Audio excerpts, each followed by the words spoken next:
नमस्कार मंडळी, कसे आहात सगळे. आज घरी होतो एकटाच म्हणून बोललो चला काहीतरी बेत करूया म्हणून केला बिर्याणीचा बेत.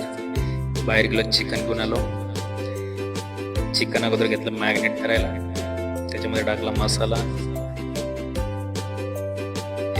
एक फोडून टाकला आणि मस्त आहे की मिक्स करून ठेवलं मॅरिनेट करायला.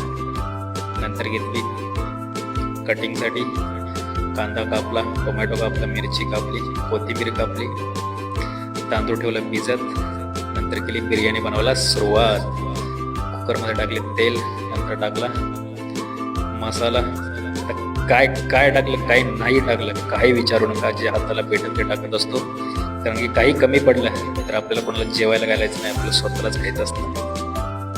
त्यामुळे जास्त टेन्शन नाही घ्यायचं. टाकलं चिकन, मीठ वगैरे टाकला, सवायचा बिर्याणी मसाला टाकला आणि चिकनमध्ये थोडं पाणी टाकून चिकन ठेवलं शिजवण्यासाठी.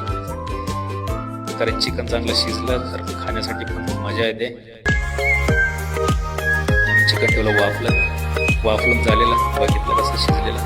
तर चिकन एकदम मस्तपैकी शिजलेलं. नंतर त्याच्यामध्ये टाकलं तांदूळ टाकून मस्तपैकी मिक्स केला.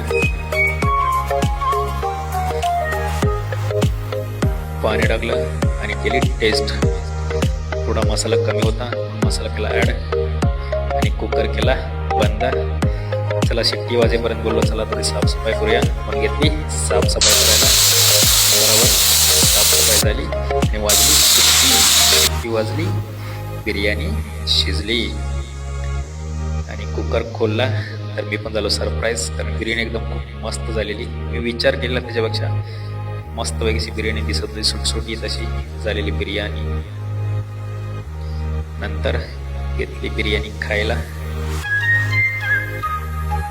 पटपट घेतलं वाढून आणि केली बिर्याणी खायला सुरुवात. बिर्याणी खाऊन पाहिली तर बिर्याणीची टेस्ट एवढी खूप छान झालेली ना, मला स्वतःला आवडली. त्यामुळे बनवल्याचा आनंद झाला. चला टाटा बाय बाय, परत भेटूया.